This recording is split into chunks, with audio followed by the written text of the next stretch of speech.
A paz do Senhor, querido professor da Escola Bíblica Dominical. Eu sou o presbítero Janderson Nascimento e estou segundo vice-presidente da Assembleia de Deus aqui em Vitória da Conquista, uma igreja que é pastoreada pelo pastor Davi Oliveira Boa Sorte. E hoje, pessoal, vamos estudar juntos a lição de número 3 da classe dos jovens. Estamos avançando no nosso trimestre. E é claro que durante esse trimestre estamos estudando a respeito dos milagres de Jesus. E a lição de número 3 traz um tema muito importante a ser analisado hoje em sala de aula. Vamos estudar juntos sobre o milagre nas bodas de Caná. E eu acredito que Deus em Cristo tem uma palavra toda especial para você e para mim. Então vamos que vamos? Vamos estudar um pouco mais da palavra de Deus em nome de Jesus?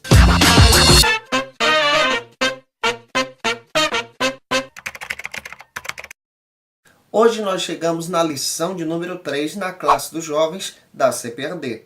E é claro que nós estamos avançando nesse trimestre. Esse trimestre está estudando a respeito de um aspecto que a palavra de Deus nos apresenta, os milagres de Jesus.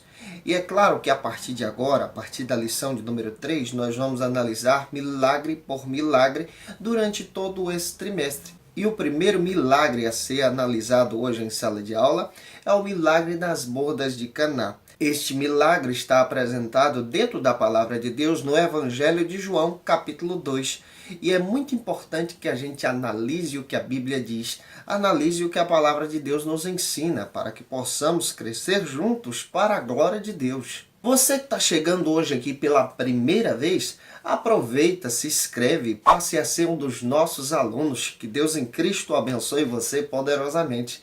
Você que já é um dos nossos alunos, aproveita também, deixa aí o seu likezinho, seu joinha, porque com isso você acaba ajudando a gente a compartilhar ainda mais a palavra de Deus. Pessoal, não posso deixar de falar para você que eu deixei aí um link na descrição. É importantíssimo que você que está utilizando o material da classe dos jovens possa clicar nesse link. Você já vai baixar automaticamente o arquivo em PowerPoint para facilitar a sua administração em sala de aula. Que Deus em Cristo use você poderosamente em nome do Senhor Jesus. Gente, eu quero agradecer o seu carinho. Quero agradecer você que se tornou aluno e quero agradecer você que faz questão de deixar aí o seu comentário. Dizer que está aprendendo conosco, sempre citar aí aquilo que você está achando importante na lição. Olha, que Deus em Cristo possa abençoar você. Eu quero agradecer mesmo o carinho de vocês.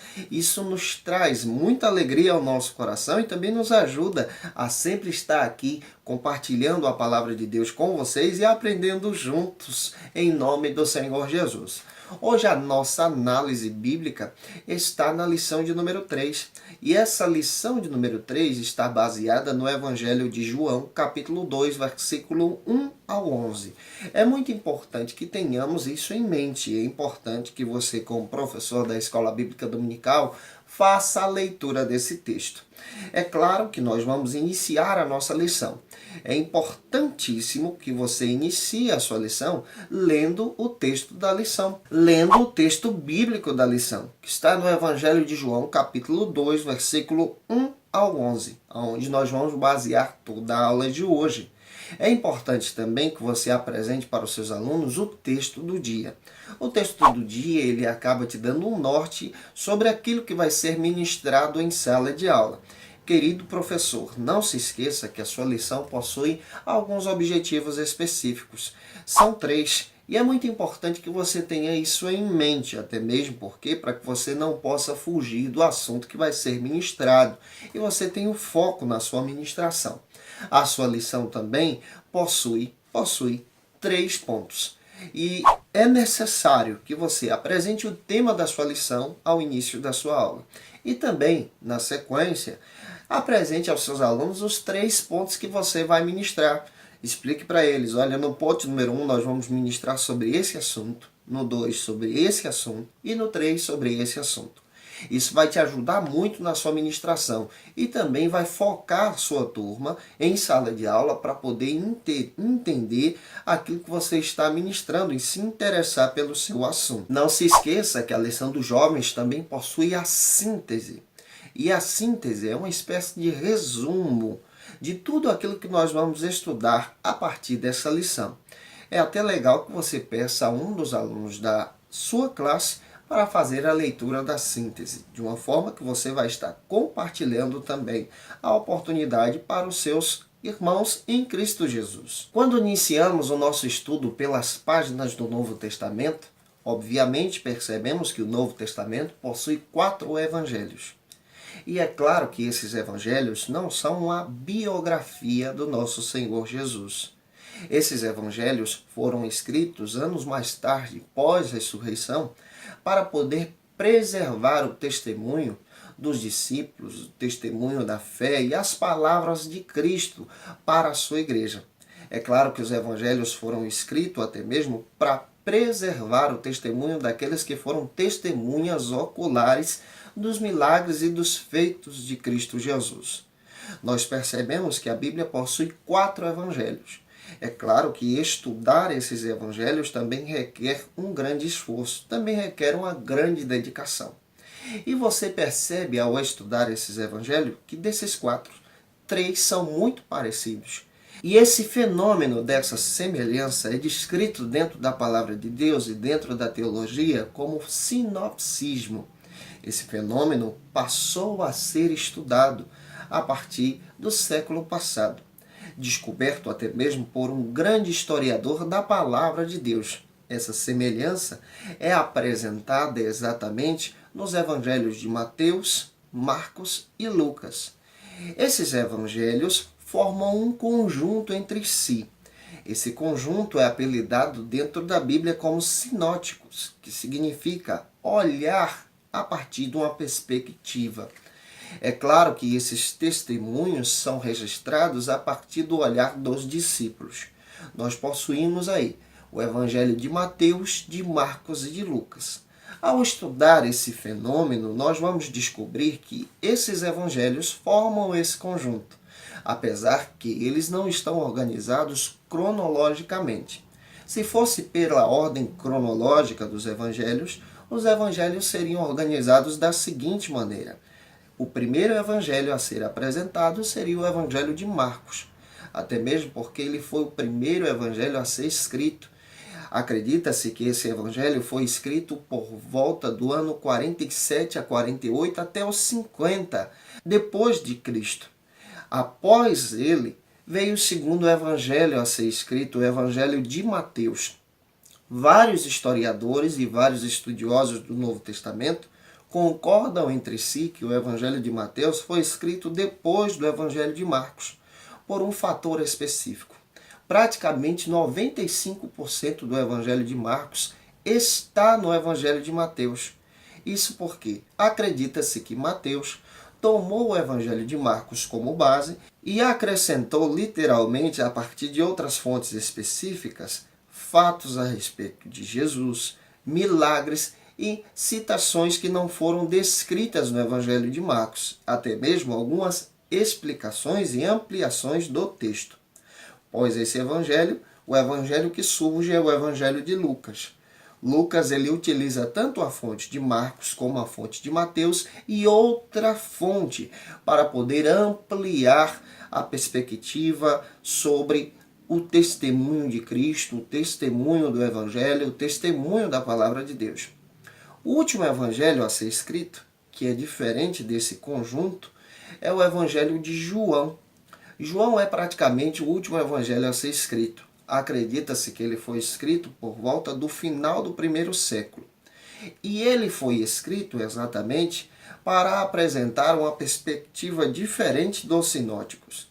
João escreve esse evangelho para combater uma heresia que existia na época, chamada de gnosticismo, que valorizava a salvação por meio da sabedoria.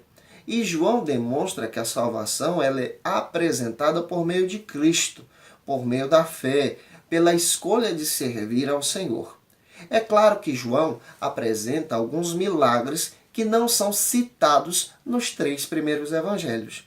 E um desses milagres é exatamente esse do capítulo 2, que estaremos estudando nesta lição. Quando João descreve no seu evangelho esse milagre, ele faz questão de dizer que esse foi o primeiro milagre a ser realizado por Jesus. E nós vamos analisar esse milagre das bodas de Caná. E eu acredito que Deus em Cristo vai abençoar poderosamente as nossas vidas, conhecendo um pouco mais da palavra de Deus a partir dessa perspectiva bíblica. Você vai perceber que João apresenta uma perspectiva a respeito de milagres que não foram citados nos evangelhos sinóticos no texto de João, capítulo 21, versículo 25. Eu gostaria que você lesse esse texto com seus alunos em sala de aula, porque vai ajudar muito a explicar exatamente esse milagre na escola bíblica dominical da sua igreja. Nós percebemos, à luz da Bíblia e, claro, à luz da palavra de Deus e à luz do Evangelho de João, que João possui uma sequência de 7 milagres que não são citados nos sinóticos. E esses 7 milagres vão ser apresentados a partir de hoje na escola bíblica dominical. E o primeiro é exatamente esse milagre nas bodas de Caná. Esse milagre é o primeiro milagre realizado por Cristo no seu ministério terreno. E o primeiro ponto da nossa lição vai tratar sobre o tema o objetivo dos milagres no Evangelho de João. Nós vamos observar essa perspectiva que João tem a partir dos milagres de Cristo Jesus. E é claro que João analisa esses milagres de uma forma espetacular, que os outros discípulos não perceberam. Vamos analisar isso subtópico a subtópico, de uma forma que você possa compreender e compartilhar com seus alunos. Você vai perceber que João descreve milagres de uma forma maravilhosa para a glória do Senhor. Vamos então para o primeiro subtópico, que vai tratar sobre o seguinte assunto: um evangelho singular. O evangelho de João, ele é diferente dos demais evangelhos. Ele é singular. Ele não se encaixa assim perfeitamente com os evangelhos sinóticos, em todos os fatos. Mas nos fatos principais, como por exemplo a morte e ressurreição, João trata muito bem. Agora ele descreve também com seu toque pessoal, com seu recurso de testemunho ocular. O evangelho de João é singular dos demais. Se você perceber muito bem à luz da palavra de Deus, você vai perceber que o Evangelho de João possui 21 capítulos. E em cada capítulo você percebe um conjunto de ensinamentos. Você percebe João descrevendo com um cuidado uma perspectiva bíblica que é diferente da dos sinóticos. É claro que quando a gente orienta alguém a ler a palavra de Deus, a gente sempre orienta a iniciar a sua leitura bíblica a partir do Evangelho de João. Porque o Evangelho de João tem um toque pessoal. Cada história, cada narração, cada milagre traz uma perspectiva diferente que toca as nossas almas e também nos desperta para conhecer um pouco mais do Senhor Jesus. Você percebe que cada evangelho tem uma perspectiva, tem um foco, foi escrito também para um povo. Por exemplo, o Evangelho de Marcos, ele foi escrito para a igreja que estava em Roma. E claro, depois esse evangelho se torna universal e é compartilhado com todos.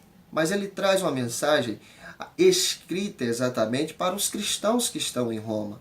O seu foco, por exemplo, é demonstrar os milagres de Jesus, as obras do Senhor. O evangelho de Mateus foi escrito por um discípulo do Senhor, Mateus. E ele é escrito exatamente, acredita-se que ele é escrito exatamente na cidade de Antioquia. E esse evangelho traz um foco voltado para a igreja judia, para a igreja que servia ao Senhor, mas também era composta por um povo judeu. É por isso que você percebe que Mateus traz um foco de descrever no seu evangelho que cada passagem, cada feito de Cristo é literalmente o cumprimento de cada passagem, de cada profecia citada lá no Antigo Testamento. Mateus possui cerca de 60 profecias cumpridas no seu evangelho a partir da vida de Cristo. E ele demonstra isso para o povo judeu. Ele se preocupa a demonstrar Cristo, o Messias, como Rei e Senhor. Quando nós observamos o evangelho de Lucas, você percebe que Lucas, já nos primeiros versículos do capítulo 1, versículo 1, 2, 3 e 4, ele escreve para descrever os feitos e realizações de Cristo Jesus a uma pessoa específica. Ele escreve para o Senhor excelentíssimo Teófilo. Nós não sabemos quem é ele, mas nós deduzimos que é alguém de alta patente romana, alguém também que bancaria os recursos para que Lucas pudesse estar fazendo essa pesquisa e enviando para ele. E claro, Lucas, quando escreve, ele escreve exatamente para poder apresentar os feitos de Jesus. O seu evangelho depois é compartilhado para a igreja grega, para o povo que servia a Cristo, que não era judeu, era gentil. E é claro que Lucas traz um toque pessoal, e o seu foco principal é demonstrar a ação do Espírito Santo em Cristo Jesus naqueles dias.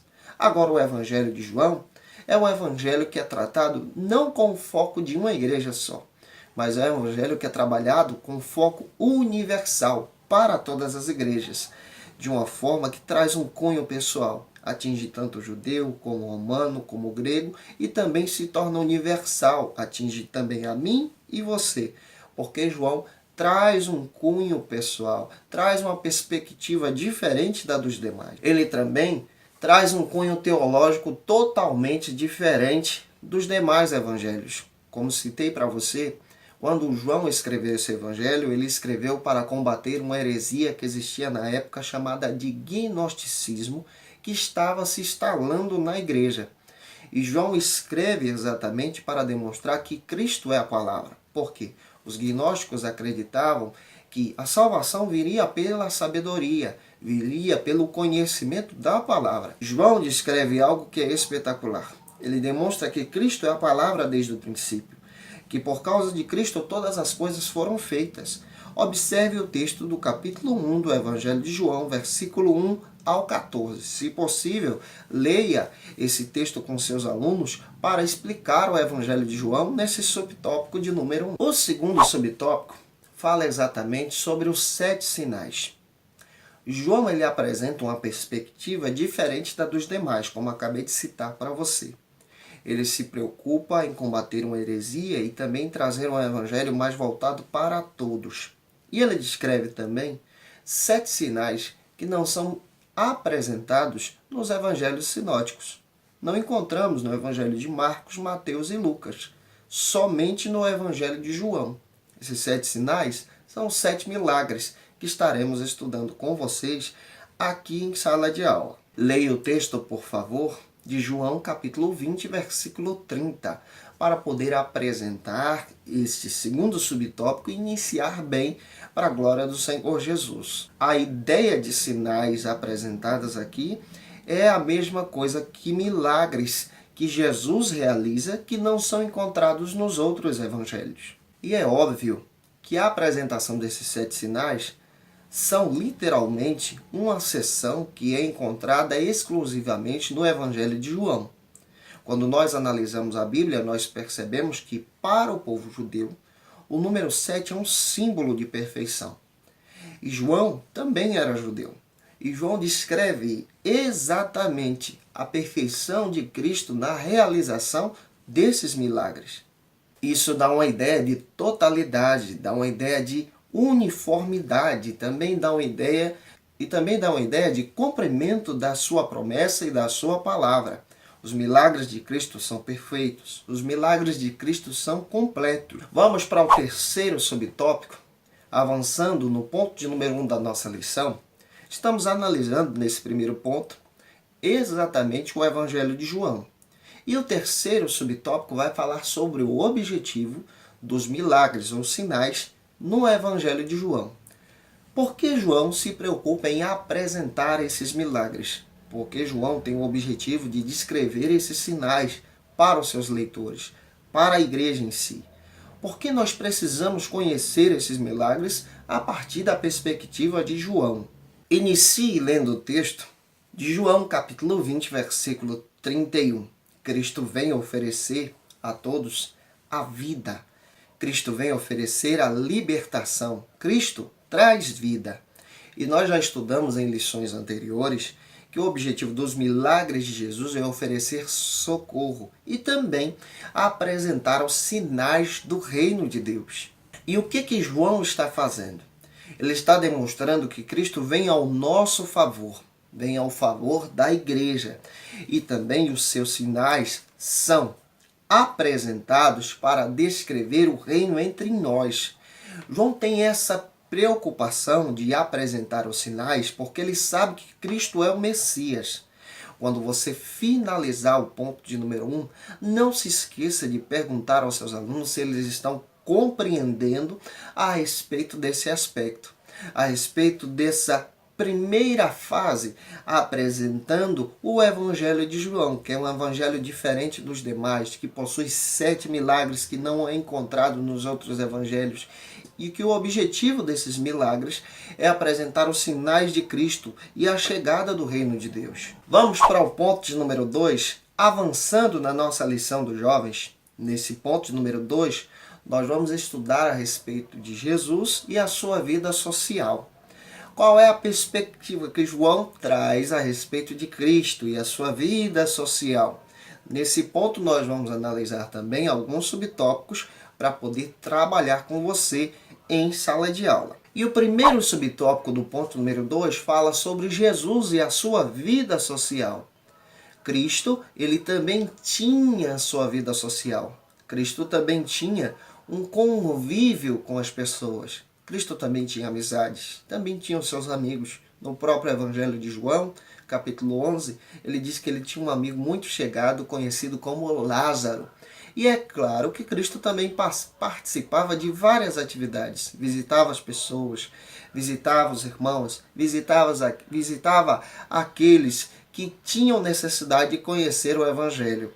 É claro que agora ele está visitando um casamento e participando desse casamento e dessa festividade. Lucas capítulo 6, versículo 40.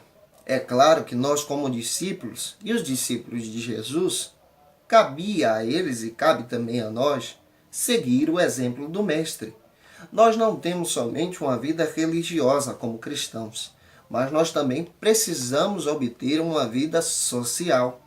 Precisamos obter amizade com as pessoas. E essas amizades são pontes para a pregação do Evangelho, para os sinais do Evangelho. O maior milagre do Evangelho é a salvação em Cristo Jesus. E precisamos compartilhar isso com as pessoas que ainda não tiveram encontro com esse milagre. Mateus capítulo 16, versículo 24. Jesus é a maior referência para as nossas vidas. Jesus é a maior referência do Evangelho. E eu e você, como cristãos, você como professor da Escola Bíblica Dominical, também precisa seguir essa referência. E precisa incentivar os seus alunos a seguir essa referência. Precisamos ter uma vida social, um convívio social para compartilhar o Evangelho. Marcos capítulo 2, versículo 12, apresenta algo que é muito importante. Jesus tinha tanto uma vida social, como também ele frequentava todo tipo de casa, como também ele visitava todo tipo de pessoa em suas casas. Nós, como pastores, como obreiros, como professores da escola bíblica, como alunos da escola bíblica dominical, precisamos nos preocupar em compartilhar o Evangelho para todos, para os nossos amigos de trabalho, para a nossa escola, para o nosso convívio na faculdade. Precisamos compartilhar o Evangelho para os nossos irmãos em Cristo Jesus. E é claro que, não obstante frequentar todos os lugares, Cristo não se contaminava. Muito pelo contrário, ele contagiava o ambiente com a sua presença. O cristão precisa aprender sobre isso. Não é porque nós vamos participar de todas as atividades, participar até mesmo de convívios de aniversários e casamentos que nós vamos nos contaminar. Não, muito pelo contrário. Mas nós vamos criar pontes, elos, para compartilhar o Evangelho, para que as pessoas observem e possam ver, para que as pessoas possam observar e possam ver que Cristo é nas nossas vidas, se nós nos comportarmos como Mestre. Vamos avançar? Vamos para o segundo subtópico do ponto de número 2 da nossa lição, vai tratar sobre o seguinte assunto. Casamento valorizado pelo Mestre. Cristo tinha tanto um convívio social que ele valoriza o casamento. Ele está em uma festa de casamento. João capítulo 2, versículo 1 ao 11. Cristo valoriza o casamento, valoriza as pessoas, valoriza o convívio social. Marcos capítulo 10, versículo 6 ao 9. Cristo valoriza tanto um casamento porque esse casamento é o símbolo da construção de uma nova família. E Cristo valoriza as famílias, valoriza esse convívio social, esse convívio familiar. E ele está literalmente no início desse casamento, nessa festa maravilhosa. Cristo também valoriza o nosso casamento, valoriza o meu, o seu, e ele está conosco no nosso casamento.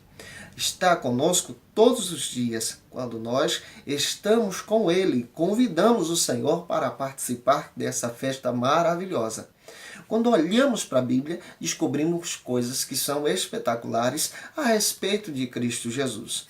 Para acontecer um grande milagre nas nossas vidas, na nossa casa, no meio da nossa família, é necessário convidarmos o Senhor para estar conosco. Então, ensine os seus alunos a convidar Jesus para a sua casa, para a sua família, para o seu relacionamento, para o seu casamento, para o seu convívio social. E o terceiro subtópico da nossa lição apresenta algo que é até importante descrevermos em sala de aula.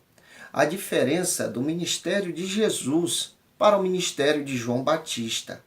Qual era a perspectiva do ministério de Jesus e a perspectiva do ministério de João Batista? Vamos observar isso para comparar e apresentar em sala de aula para os nossos alunos.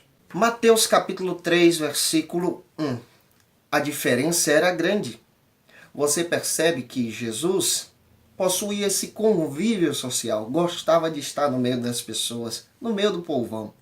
Ao contrário de João Batista, ele estava no deserto, sozinho, e vivia isoladamente. Você, como cristão, não pode ter como exemplo o ministério de João Batista, viver isoladamente. É claro que ele foi um grande profeta, mas você precisa ter como exemplo o exemplo maior, o ministério de Cristo, estar entre as pessoas nesse convívio social.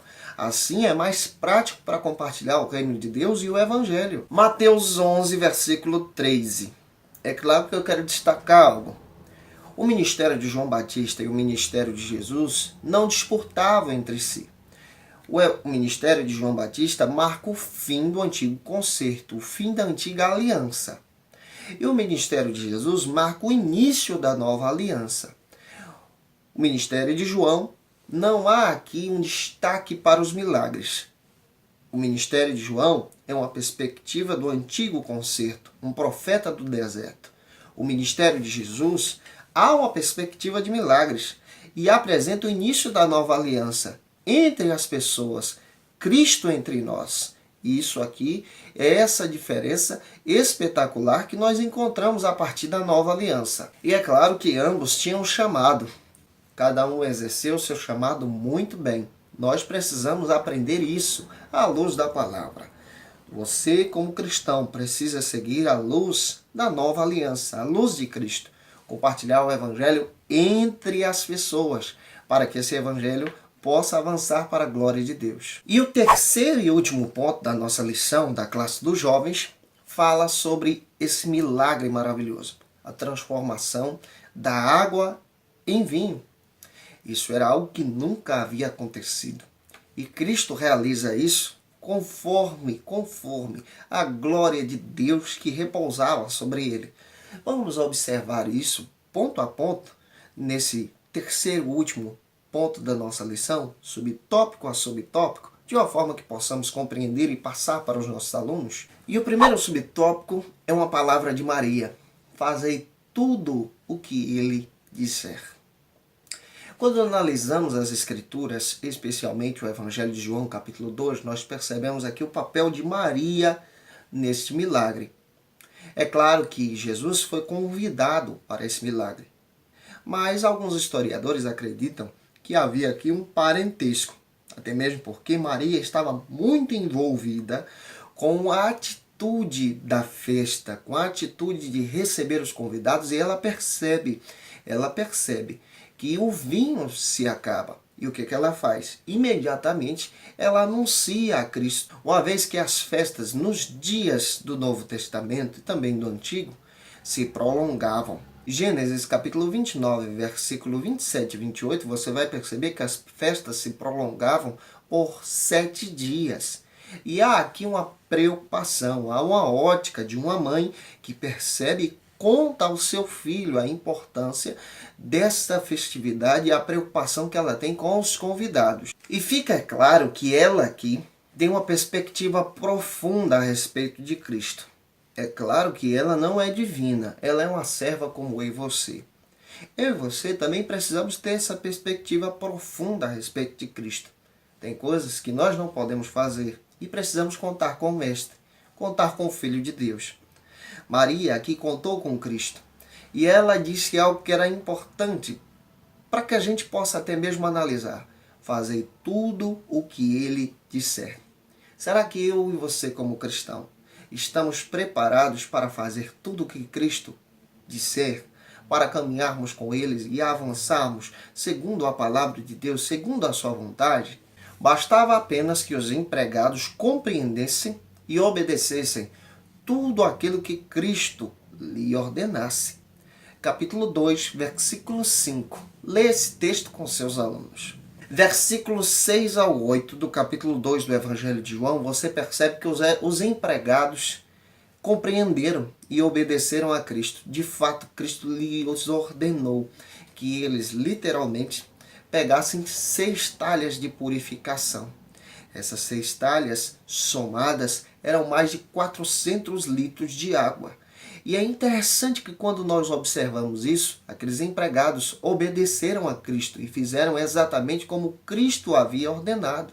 Vamos avançar? Vamos para o segundo subtópico desta lição, do ponto número 3, para que possamos compreender a respeito deste milagre especificamente que está apresentado no Evangelho de João, capítulo 2. O milagre. Esse é o tema do segundo subtópico. Como esse milagre acontece? Qual é o tipo de milagre que está acontecendo aqui? Observe que o primeiro milagre de Jesus, apresentado por João, em todos os evangelhos, é exatamente esse. O milagre que acontece com a família, dentro de um casamento, dentro de um lar. Daí a importância que Cristo dá para a família. Nós, como pastores, como obreiros, como professores da escola dominical, precisamos também dar essa importância para a família. Leia o texto de João, capítulo 2, versículo 10. Olha o milagre sendo realizado. Quando os empregados pegaram a água e colocaram nas taças, obviamente nos copos, acontece algo que é magnífico. Algo que é simples para Cristo, mas também poderoso para as nossas vidas. A água se transforma em vinho. Isso é algo espetacular, conforme é apresentado à luz da palavra de Deus. O versículo 9 do capítulo 2 dá a ideia que a quantidade de vinho era muito alta para toda a festa. Até o mestre Sala faz questão de dizer, essa família deixou o melhor para o final. Aqui nós aprendemos outro princípio fundamental.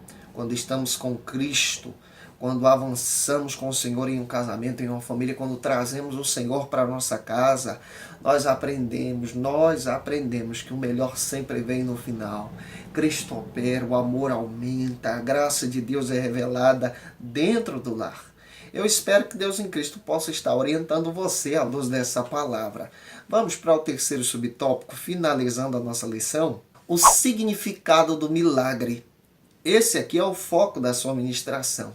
Qual é o significado do milagre? De uma maneira que eu possa compartilhar para os nossos alunos. Que milagre é esse que eu estou falando que tem um significado? O primeiro milagre de Cristo Jesus, que é realizado dentro de uma família, dentro de uma casa. Capítulo 2, versículo 11. Os discípulos creram em Cristo Jesus por causa desse milagre, por causa dessa realização. A glória de Deus foi revelada dentro de um lar. Observe que são 6 talhas de purificação.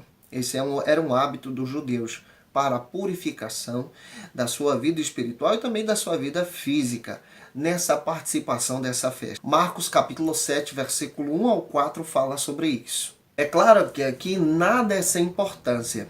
A purificação era dada por algo exterior, para a purificação exterior. E Cristo utiliza exatamente esses objetos para algo social, as talhas da purificação. E a ideia que se dá de transformação de água em vinho é uma ideia que se encaixa perfeitamente em uma perspectiva do reino. Cristo não quer purificar as pessoas de fora para dentro, mas de dentro para fora. Ao ingerir o vinho, essa ideia que se dá desse milagre que Cristo está dando para as pessoas é exatamente algo espetacular, uma purificação do reino, de dentro para fora. Não é que havia algo mágico no vinho, não é isso. Mas a ideia que se dá ao ingerir exatamente esse líquido é a perspectiva do reino. Essa purificação não pode ser de fora para dentro, mas de dentro para fora. Essa é a ideia que se dá nesse milagre maravilhoso em Cristo Jesus. E é claro que Cristo pode fazer o que Ele quiser, porque Ele é o nosso Senhor, Ele é o Criador de todas as coisas. Finalize a sua aula lendo o texto de João capítulo 2, versículos 6 ao 10. Eu espero que Deus em Cristo Jesus possa ter ajudado você nessa ministração. Nessa lição nós não temos o pense e o ponto importante. E é claro que você pode explicar para os seus alunos de uma forma especial. Explique aí a importância do Evangelho de João, que ele é diferente dos demais, que ele possui 7 milagres que não tem nos demais evangelhos, que nós vamos estudar a partir de agora na nossa escola bíblica dominical. Explique também o milagre do capítulo 2, o milagre da alegria familiar. E é claro que Deus vai te abençoar profundamente. Gente, eu espero que Deus em Cristo possa abençoar você. Até a semana que vem, em mais uma videoaula. Eu estou comentando também a lição dos adultos, a dos juvenis e aqui da classe dos jovens. Um grande abraço, a paz do Senhor Jesus. Segue a gente nas nossas redes sociais. Até mais, em nome do Senhor. Tchau, tchau.